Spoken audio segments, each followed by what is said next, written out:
Hello everyone, welcome to Discover Tech in Game World.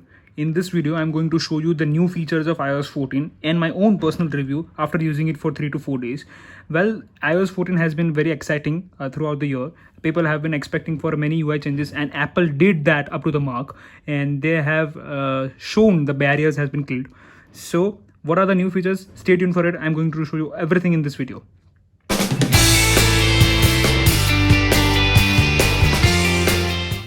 Okay, so first thing first, here in this iOS 14, as you may have noticed, there are new widgets over here, and the new widgets are not as same as Android. They have come up with a very new way of introducing the widgets.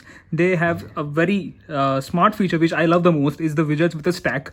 So here you can see that my widgets are on stack. So there are multiple widgets on the same screen, and I can swipe down whichever I like it. And they also have smart rotation. That means it will show me the relevant widget for me, which is useful for me at that particular time. So here's how you can add your own widgets. So you need to tap on any of the application, go to edit home screen, and here you can see the plus symbol, which will show you the multiple widgets available for iOS 14.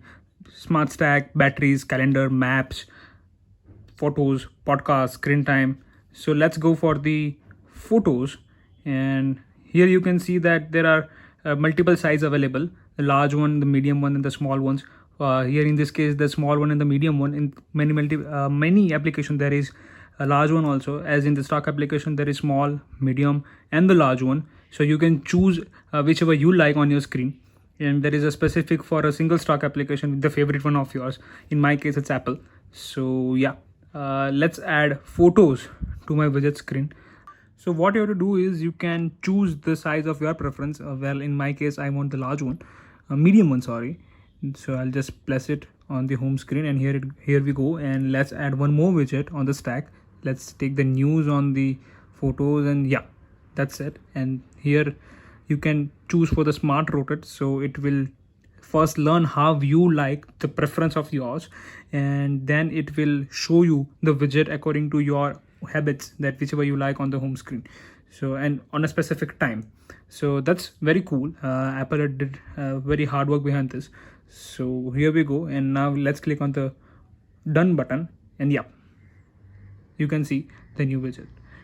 The music application, we can see a very minor changes, that instead of for you can see the listen now option, and that is very better than before. There are some minor UI changes over here. The icons are now a bit larger, and you can also see the changes in the playlist also, that once you open the playlist there is a new UI over here instead of a small icon on the left hand side top corner. So there are very cool and minor changes which attracts you more. And the one I love is that whenever you play any song, instead of a white background, it shows the color and the theme of the album artwork of the song. So that's something really very cool, and Apple did a very good job in that also.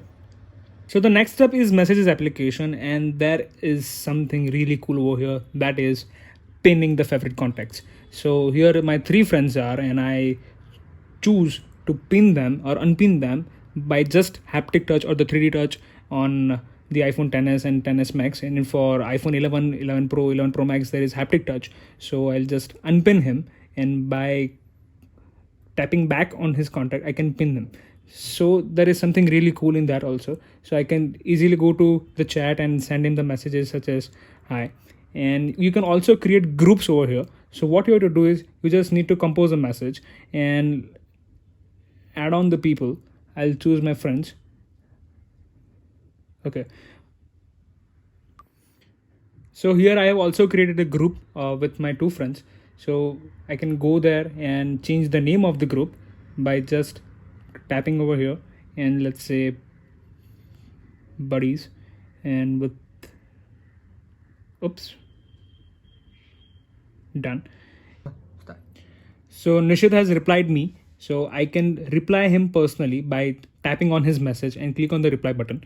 And let's say, how are you?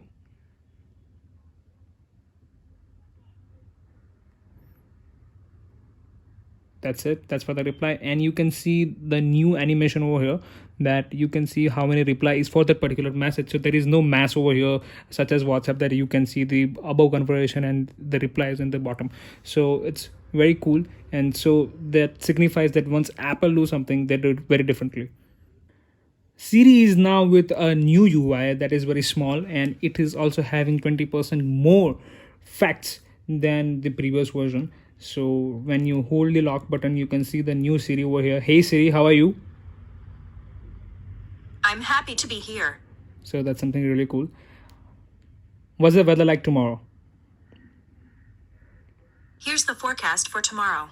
So that's a very small UI change over here. But as you can see, Siri does not occupy the entire screen, so you can work.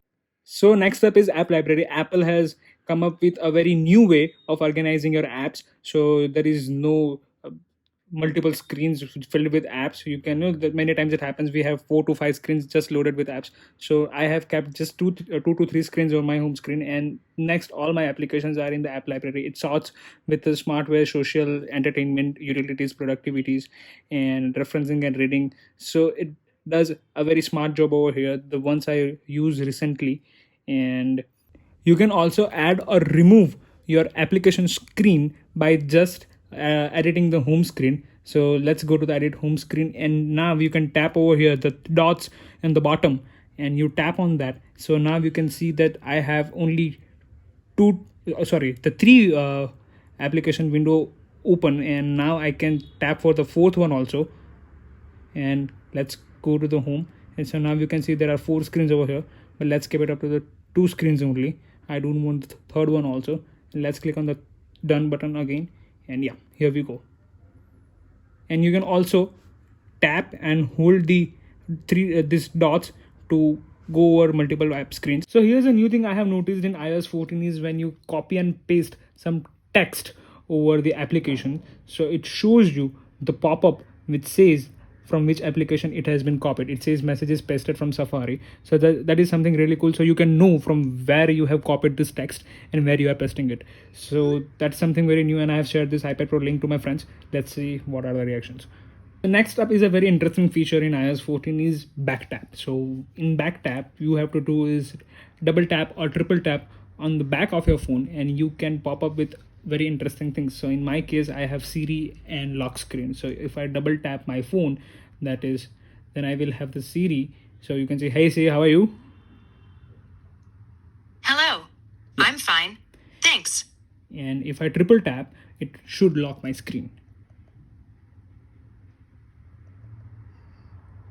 Yeah.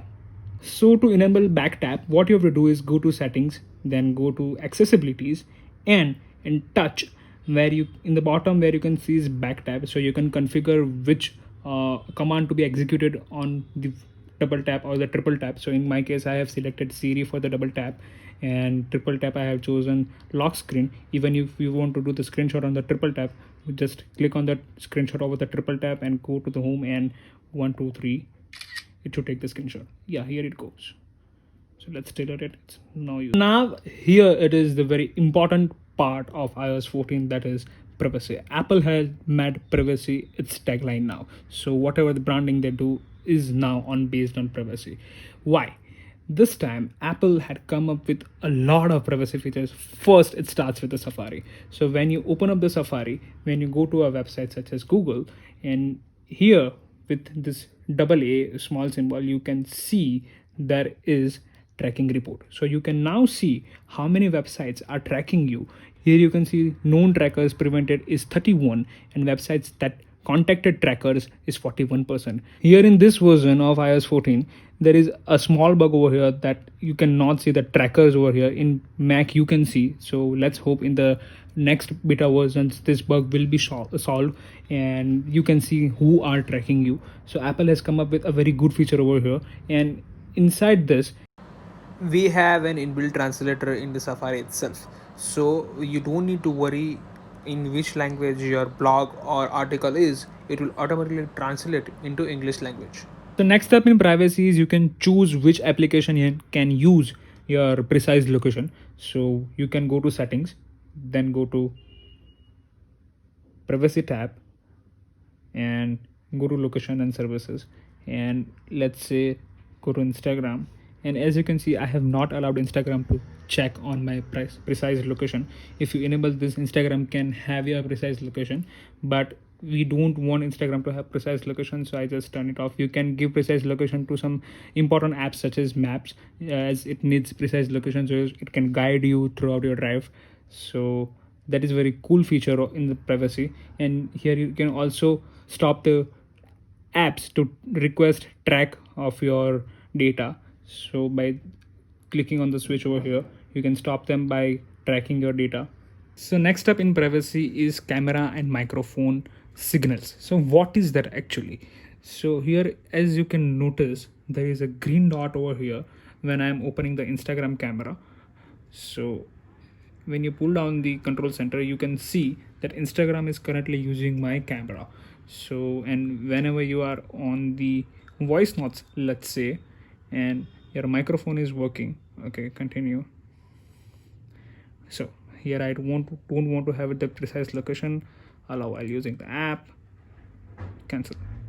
So when I'm recording something on my voice notes, you can see there is a orange dot over here which says that voice memos is currently using my microphone. So that is something really cool and important feature required in terms of privacy, so you come to know which application is currently using your microphone or your camera, so you can prevent them from using. If you want them to stop using camera and microphone, you can go to settings, and then in the privacy you can see camera permissions over here and microphone permissions over here.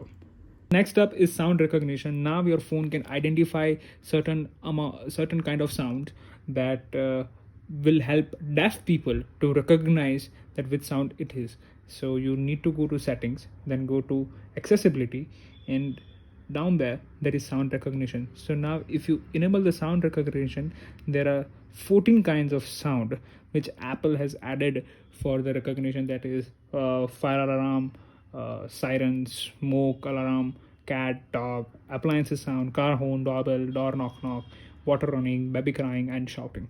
So if somebody is deaf, they can get the help of the sound recognition feature, and they can come to know that there is some alarm sound. So that is something really good thing which Apple did. So here's a new feature for phone calls, that it is a very compact UI now. So it comes on the top whenever somebody calls you. So now you can see the compact UI on the top, and if you want to ignore that call, you just swipe up, and the caller will not have any idea that you are ignoring his or her call, and you can continue doing your work. Here we have a very important feature of iOS 14 which cannot be missed at all, that is picture in picture. Now what is it? Whenever you are playing a video in Apple TV or Safari, let's say in my case I'll open the Apple TV, I'll shut the media button off, defending Jacobs, I can make into the picture in picture, and now I can go anywhere in my home screen. I can even make it smaller in size and do my work wherever I want to do, and even you can hide this by swiping to the any corner of the screen, and you can get back again by just swipe back, and also you can continue watching. So that's something really cool feature I like about iOS 14. And picture in picture, I believe there are many users who are gonna love this. So let's see. So that's it for today, guys. It is iOS 14 developer beta 1. There are much to go. There are many features left in this video. I hope I'll try to cover in the next one. And this is not it for iOS 14. There are many minor UI changes in reminder, clock, calendar. There are changes in picker view, and many more to go. I'll try to cover in my next video. And this is just the first version of iOS 14, so there are many bugs. There are many beta updates expected from Apple in the next months, and I hope in the September or the October, this fall, as Apple said, we will be able to see the general public version for iOS 14. And I like to share one thing with the public users, that is the non-developer users, that try not to be crazy over this new version of iOS 14. It is just the developer beta, guys. Don't download until and unless you have the extra device with you, which you can use it for any random purpose. This is buggy, this may crash or anything may happen, so try not to use it. And if you really want to use it, make sure you have the complete backup of your device so that you can get back to the older version. And that's it. Thank you so much for watching this video, and if you like this video, do like, share and subscribe with your friends and family, and peace.